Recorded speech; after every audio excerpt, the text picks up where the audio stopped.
আসসালামু আলাইকুম। তো এই বেলি ফুল গাছটা আমার আর কি নষ্ট হয়ে গেছে, গোড়া পচে গেছে। তাই আমি গোবর সার আর মাটি দিয়ে পলি দিয়ে আর কি পেঁচে রাখছি, যাতে শিকড় বের হয়, আমি অন্য জায়গায় লাগাইতে পারি।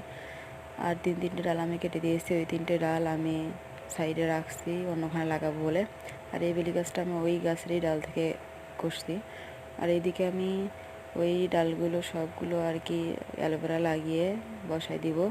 একটা ওয়ান টাইম গ্লাস লাগাইছি, আর একটা এই বয়াম কেটে লাগাইছি, আর একটা আর কি এমনি গ্রো ব্যাগে লাগাইছি। তো এই তিনটে আর কি চারা আমি এখন বসায় রাখলাম। আর একটা রজনীগন্ধার গাছ নিয়ে আসছি আমি সেদিন মার্কেট থেকে। তো ভালোই অনেকগুলো আর কি বেবি বের হয়েছে দেখি।